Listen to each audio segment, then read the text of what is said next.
Un nouveau revers pour le collectif anti-incinérateur à Clermont devant le tribunal administratif. On en parle avec notre invité Cédric Bernard, opposant au projet et également président de l'association Bien-être à Aulnat. Bonsoir. Bonsoir.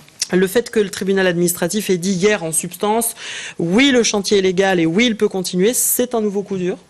C'est un nouveau coup dur et on va vite rebondir puisque on sait que le tribunal administratif de Clermont-Ferrand a toujours été contre notre lutte puisqu'on propose des alternatives et refuse d'écouter nos alternatives. C'est pour ça qu'on ira plus loin, donc en Conseil d'État à Paris et en Cour d'appel à Lyon.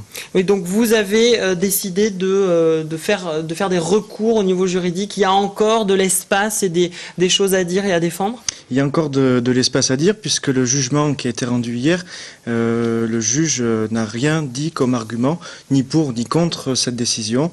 Donc il a jugé que le chantier continuait, ce qui veut dire qu'on a encore nos arguments qui peuvent porter la voix encore plus haut. Alors on va voir quelques images. Vous aviez déposé votre requête le 22 mars dernier pour défaut de légalité.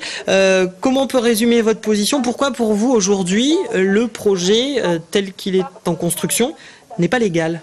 Alors il n'est pas légal par rapport aux documents qui peuvent manquer, notamment au niveau de la voie ferrée, au niveau aussi de la capacité du tonnage, puisqu'il y a des plans de prévention qui sont proposés par le syndicat du Bonne-Lomone en particulier. Il y a tout un tas de documents qui manquent par rapport au projet initial qui date depuis quelques années. On a l'impression, malgré tout, que ce dossier s'englue dans un magma judiciaire un peu inextricable.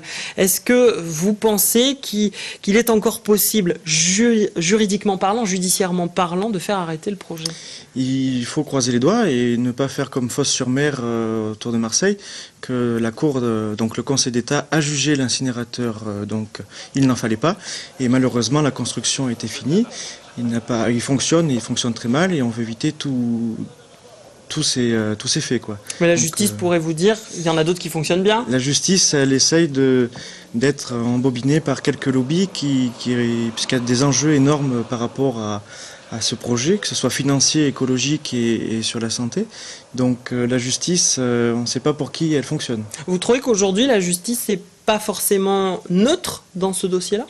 Je vais répondre peut-être d'un que oui, peut-être d'un que non, puisque seul le juge et le pouvoir administratif et la justice peut répondre, on va dire, à un projet. C'est le seul qui doit se répondre, mais qui doit nous écouter et va bientôt nous écouter à Paris. Alors l'incinérateur et tout autour le pôle de traitement et de valorisation des déchets Vernéa, la construction a démarré, elle devrait normalement se terminer l'an prochain.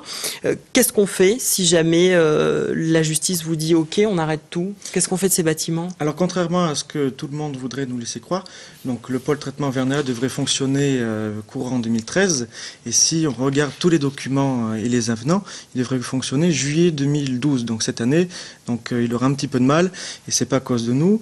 Les bâtiments, c'est quoi en faire tant qu'il n'y a pas le four, tant qu'il n'y a pas les ustensiles, que ce soit les politiques de Clermont Communauté ou le SBA ou n'importe quel autre syndicat pour faire un gros centre de recyclage, de ressourcerie, puisque nous avons des industriels aujourd'hui qui ont investi, donc tout est complémentaire pour une meilleure valorisation des déchets, que ce soit avec les tris, on donne des consignes poussées, avec notamment les plastiques de 1 à 7 sur les emballages, donc ça fait du combustible pour l'incinérateur et on sera capable de le traiter avec des bouts de béton des murs. Une dernière question, le 6 avril dernier s'est constituée une coordination nationale contre l'incinération. Ça change quoi concrètement dans votre combat au quotidien que ce combat se soit un petit peu organisé au niveau national? Alors pour les forces de police, c'est combien on sera dans les manifs, donc c'est pas du tout l'objectif, c'est qu'aujourd'hui on est plus de 500 associations et collectifs. En France, on couvre tout le territoire, on n'a pas un département qui nous a échappé.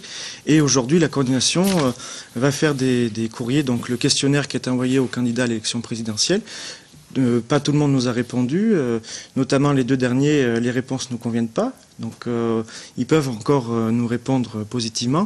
Donc la coordination, c'est un travail comme je suis en train de faire, donc de faire de la communication et d'agir avec les candidats et les gens qui ont le pouvoir de changer le mode de traitement, qui est l'incinération. Cédric Bernard, merci d'avoir été notre invité.